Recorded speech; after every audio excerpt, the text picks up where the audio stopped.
Before beginning the interview proper, I just wanted to direct you to the link at the bottom of the SoundCloud page for the very affordable paperback edition of Nick Cheeseman's recent book. Without further ado, enjoy!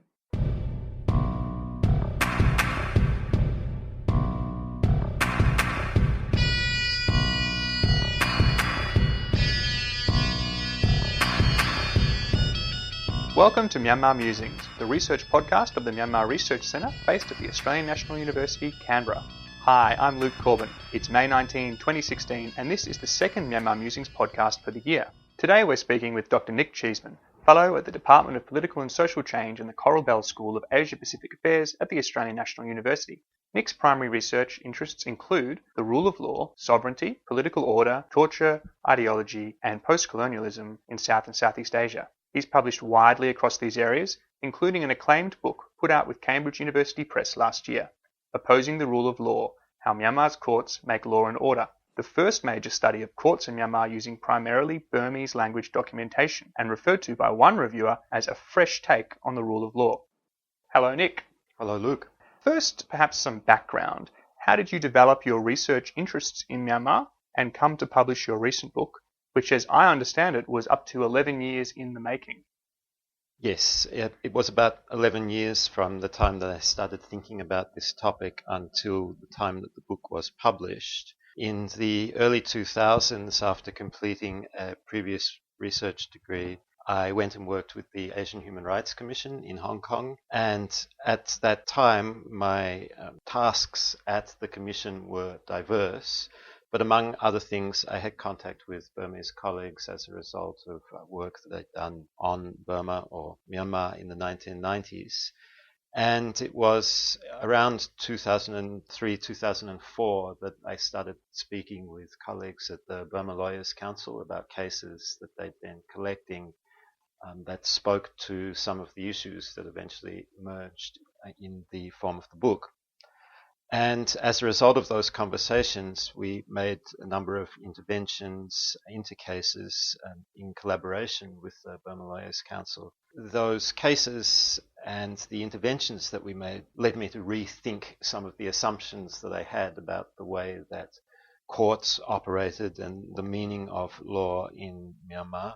My expectation had been that the nature of the military regime in Myanmar being what it was at that time, and given other characteristics of politics and human rights in the country, insofar as I was aware of them, that there would be very few opportunities to present cases and to make claims on issues that were even remotely related to the sorts of concerns that we had at the Commission. However, I found that there were more opportunities to submit complaints, to make claims, and to engage actively in a kind of dialogue with state agencies through the courts than I had expected. Now, that's not to say that the courts were adjudicating or operating in a way that might be described as objectively fair or consistent with the standards of international organizations, or how we might understand the role of the courts in a country like Australia. However, the practices of the courts and some of the articulations of the courts that I observed in documentation were unlike what I'd anticipated, and that's what got me thinking about some of the topics that led to the writing of this book. Simultaneously, the organization that I was working in, the Asian Human Rights Commission, and its sister organization, the Asian Legal Resource Center, had a strong interest in developing and articulating conversations around the rule of law.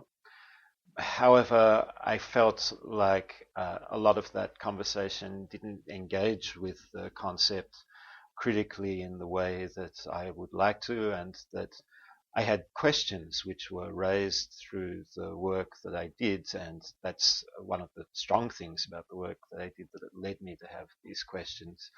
But they were the kinds of questions that I felt could only be addressed through undertaking research at an academic institution. So consequently, I came to the ANU Great. So that's a sort of a very, seems like you have a very practical background and you were making interventions and then that led you to the research. So we've mentioned the rule of law a few times there, crucial to the book. It's one of the biggest interventions of the book in the literature. A quote picked out of the book is, in the context of Myanmar, the rule of law is lexically present but semantically absent.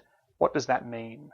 The lexical presence of the rule of law comes in the form of constant articulations of the importance of the rule of law and the need for the rule of law over successive periods in Myanmar.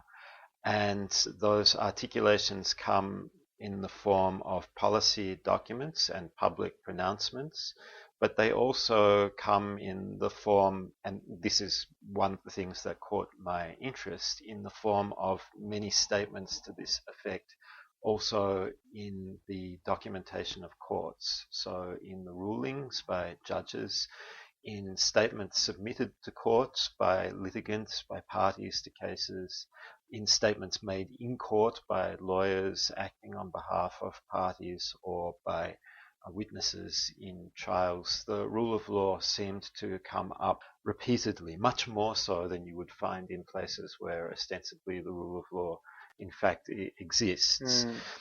One of the reasons I found in some cases was that the language of the rule of law could be tracked to specific pieces of legislation where the terminology of the rule of law is used. But in other instances it seemed to be habituated, it seemed to be related to the language of the rule of law in the official public discourse, permeating the language of the courts in certain types of cases, and for other reasons associated with the imaginings of lawyers and complainants, litigants and others about what the rule of law might signify other than what it meant for official discourse. Which brings me to the second point about its semantic absence, and perhaps there are caveats which I'm already alluding to in those earlier remarks about what it means to speak of semantic absence. Nevertheless, the overarching argument of the book is that in Myanmar we find a curious conflation between two different concepts. One is the rule of law, in Burmese Diaubde Somoye or Somomu, and law and order, Nyingmu Bibiaye. The latter term in Burmese are clearly absent of any reference to law, unlike in English, where the term law is also present. Now, why does that matter for the argument in the book? What I try to develop is a discussion around the conceptual distinction and then draw it into conversation with the case study of Myanmar between these two terms, and how, rather than thinking about law and order as being one among a package of goods that we might ordinarily associate with the rule of law or assign to the rule of law, as in the case of United Nations peacekeeping interventions and other activities where it's classed as being a feature of the rule of law, I try to develop an argument to the effect that, in fact, law and order is juxtaposed with the rule of law, that it's asymmetrically opposed is the term that I use precisely, by which I mean it's not polar opposites or a binary, it's not a point at the opposite end of a scale, a negative of the rule of law, but rather it's a concept which is hostile to and is antithetical to the rule of law. And so in the case of Myanmar, what we find is that the semantic absence of the rule of law occurs precisely because law and order has become conflated with rule of law and in fact has occupied rule of law. So the rule of law in the documentation that I studied, in the cases that I researched, in the public speech for the period that I was studying, and it's important to note here that the bulk of the research was conducted from 2008 to 2012, before a lot of the major political changes of the last few years occurred, and I did some supplementary research in 2013, 2014, but nevertheless the foundations of the book come from that earlier period, that in that period specifically, law and order, Nyingmu Bibiaye, came to occupy the space of Dia Ubde Sumoye, the rule of law, and consequently the meaning of the rule of law becomes hollowed out. It becomes a kind of a proxy for law and order, which is actually a concept that is antithetical to it. If we think about those two terms in English, we find, well, there's a lexical linkage in the form of law being present in both of those terms. But the curious and fascinating thing in the case of Myanmar is that, of course, Nyingwook BBIE has such a distinctive resonance as against the rule of law. So the fact that nevertheless in this context, Nyingwook BBIE semantically occupied the space of the rule of law, hollowed it out, resulting in the lexical presence but semantic absence of the rule of law, I thought was something that was both conceptually interesting but also fascinating and highly relevant from an empirical point of view when thinking about how courts worked the way they did and how they articulated their activities. And it helped me to account both for the articulation of ideas and for the practices that I saw in the work of the courts that hitherto had been confounding, had been puzzling for me. I felt that this approach through the asymmetric opposition of these two terms enabled me to provide some answers to questions that I had about the activities of these courts that made them less confusing than would otherwise be the case if we tried to think about the rule of law as being semantically present by virtue of the fact that it's referred to, if not constantly, then frequently enough that one can't help but notice it. Great, yeah, and I think that works really well, that opposition ideal, and it's embodied in the title. I guess moving on now to who is doing the conflating and what does this mean for the rights of people more generally. Central to part of your book is the concept of the sovereign Siddhana, which is derived from a Pali word, as I understand it, that is often translated as goodwill in English. But as you put it, this concept has somewhat darker connotations. What is the sovereign Siddhana and how does it apply or affect the rights of citizens in Myanmar and the making of what you call public enemies?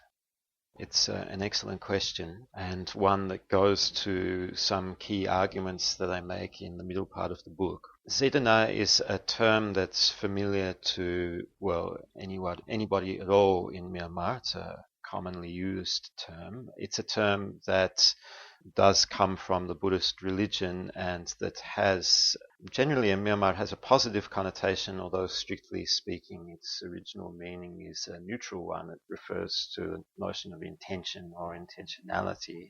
However, the way that it tends to be used in religious discourse and practice in Myanmar is to suggest a good intention or a positive intention, and it is often translated as goodwill, as you indicated. It has come into political language in that form. So, in fact, throughout the 1990s and the 2000s, the military governments throughout that period, in their mouthpieces like the Myanmar Alin, New Light of Myanmar, and television broadcasts would often refer, in fact, to the Siddhana that the state had for the citizenry. So it's not a term which I alone have brought into discussion about political and juridical formations in Myanmar. However, I coupled it with the term sovereign to speak of sovereign Siddhana, and this is my own formulation. It's not something that anybody else has used, specifically because I wanted to make that relationship much more explicit. And I start the discussion around sovereign Siddhana in relation to the government of Ne Win in the 1970s and 80s. What I do is argue that there's a shift in the language of rights from earlier periods. So it's not that rights have ceased to be a part of the articulations of the state, but they're no longer articulated in the same way as previously. So rather in the same way that I'm tracking a movement in semantics around terms like the rule of law and law and order, I'm also making an argument here that the notion of rights has shifted. And one of the reasons for the shifting of the notion of rights is the introduction of a sovereign Siddhana. I discuss it to be concrete rather than talk in abstract terms specifically in relation to the formulation of the 1982 citizenship law and some of the public statements that were made around the 1982 citizenship law, where Dr. Mong Mong, who was probably the key drafter of the law, he certainly headed the law commission that was responsible for work on the law, made statements to the effect that the president only had Siddhana, had goodwill for all of the citizens of the country, and that his Siddhana was to ensure that their rights would be fully protected. In fact, this is a completely different conception of rights from what had existed in earlier periods, because now we find that rather than rights being something which are fought for and obtained through a relationship among political equals that come together to form a political community of some sort and recognize one another as members of that community. Now we find that we have a sovereign dispenser of rights. Rights now become something that are delivered to members of the political community by virtue of the goodwill, the Siddhana, of the sovereign. Consequently, the relationship that citizens have to the sovereign is a changed one from previously, and furthermore, rights are now no longer something which are unalloyed and are associated with the equalizing powers of a political community, but rather are something that are provided by a benevolent superior power of some sort, occupying the position of the sovereign. Once you have that kind of relationship, then it means that where the sovereign chooses to do so, he or she or whatever it is, but in this case referring to Newin specifically, rights may be withdrawn by the sovereign from the citizens by virtue of the fact that they have done something that they no longer deserve to have those rights. So I talk about how certain categories of people are more deserving of rights than others. So you need to be a good worker for the socialist economy. You need to belong to certain religious or ethnic categories to obtain a full recognition of your rights as against other categories of persons. And through the certain actions in relation to political dissidents or others who decline to participate in the socialist economic building project, rights may be entirely withdrawn. And under those circumstances, people become what I refer to as public enemies. And actually, the public enemy is formed by the removal of sovereign Siddhana. There's no other prior formulation that once your sovereign Siddhana has been removed from your person, then you can be classed as an enemy, and that anything can be done to you accordingly. The other category of person that I talk about in this part of the book is citizens, because a lot of the discussion around sovereign Siddhana emerges in relation to the 1982 citizenship law, as I mentioned already, and there, because the law allows for the possibility that a person's citizenship can be revoked where they're found to have obtained it fraudulently, it's also possible to conceive of situations under that law whereby the same process is carried out.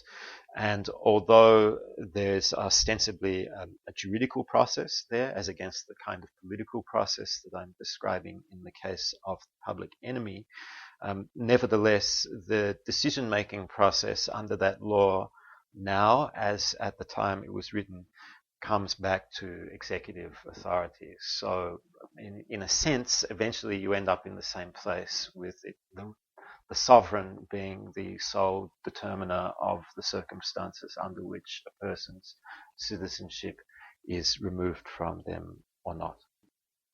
Okay, maybe we can sort of segue a little bit to a more methodological question here. Again, on the sources you've used, you've worked regularly with a range of slippery sources and records, some of which Why are they slippery? they're difficult to procure. Do you have any advice for journalists or upcoming researchers who may be contemplating working on sensitive legal and political affairs, such as on which sources to use and how to access them? There tends to be an assumption, perhaps among some people coming in to do the kind of research that I did, that it is difficult or impossible to obtain the kind of sources that I used. I think the experience of my work and what I drew upon to write the book demonstrates that in fact there's an abundance of material. However, one of the obvious issues, and this hardly needs to be stated, is that you clearly require the language skills. Without the requisite language skills, you won't obtain access to these materials. And even though you're working in a second language, as I did, or a third, fourth, or fifth language, an ability to research and work reflexively and to think critically about your own abilities and limitations still puts you in a superior position, I believe, to anyone who's attempting to work through persons acting as interpreters or translators to do similar kinds of research. The particular chapter on torture in this book is quite chilling. Has many vignettes that are sensorially disturbing, but very important to the book. In this chapter, you make some comparisons between India and Myanmar, two countries that share similar colonial legal legacies, but different political contexts. This led me to think about your current research project. I wonder if you want to talk about what it is and when we can expect to meet again to discuss your next book. Yeah, thanks, Luke, for asking me a question about what I'm working on at the moment, or rather what I've moved to out of the research that I did for opposing the rule of law. Among the chapters of the book that I found the most interesting and difficult to work on, it's not only difficult to read, but tremendously difficult to work on and write, but nevertheless tremendously important, was the chapter where I dealt with what I describe as judicial torture. And I describe it in that way, going to the point you're making about comparisons with South Asia, because I think that insofar as confession, the use of confession in criminal cases is a key feature up to the present day, not only of Myanmar, but also countries in South Asia where the Indian Penal Code in varied forms now, but nevertheless substantively still the same document. The Evidence Act and other accoutrements of the what I described as the Benthamite Anglo-Indian legal arrangements of the colonial period persist. In each one of those places we find torture accompanying the activities of the police. And so, although we note that the Criminal Procedure Code, Evidence Act, and a variety of other instruments stipulate arrangements that are designed to, if not prohibit, then at least inhibit the use of torture. Nevertheless, I find arguments that these arrangements don't allow for, or in fact encourage, the use of torture disingenuous, partly because I think if we view them with a critical eye and with a political eye of the sort that I had, rather than the eye of the lawyer, we find ample evidence that they are structured in a way to make torture not only possible, but to encourage its use. And the empirical evidence from countries throughout the region also seems to suggest, of course, collecting documentation, collecting evidence of the use of torture is everywhere difficult, but nevertheless it seems to suggest that there are patterns in practices of the police across these countries that go to the point I'm making already, that there are structural arrangements in the laws and institutions built out of these laws to enable the use of torture. So that led me to think about some of the arguments I was making about the implications for not only the practice of torture itself, but how we were to understand the juridical and political arrangements that make it possible. And when I looked back on the arguments that I made in the book, although I found they were satisfactory for the purposes of the larger argument that I was making in that text, nevertheless I wasn't really satisfied. And they kept me awake at night, not only the stories of cases of torture, but also how I tried to explain and account for the practice kept me awake. I kept coming back to it in conversations I was having with colleagues, kept being drawn to work by other scholars in this field. And consequently, I decided that the next major project I had to undertake would focus on torture.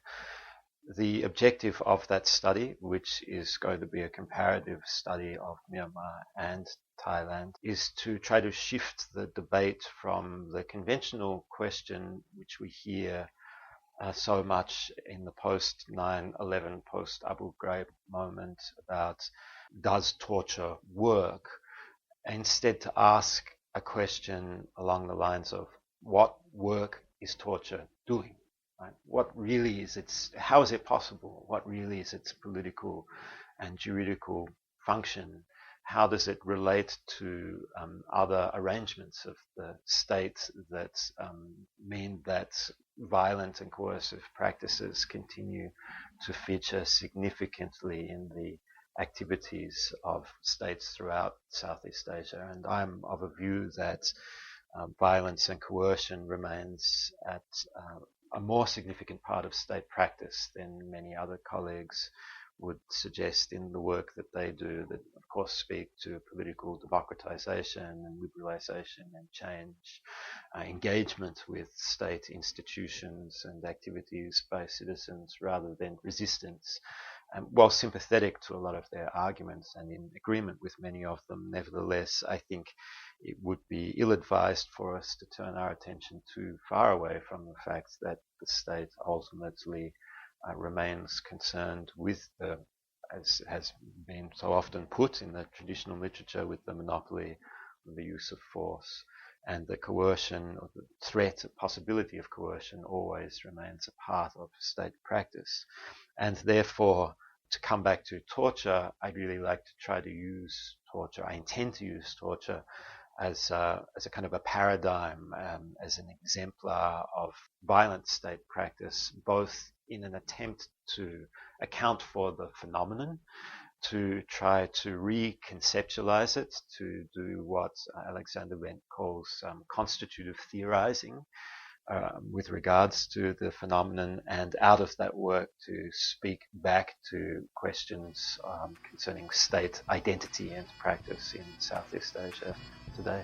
Great. Thanks so much, Nick. I've really appreciated you giving me the time and all of our listeners the time. It's a pleasure to be on. Thank you very much for inviting me, and thank you also for your initiative.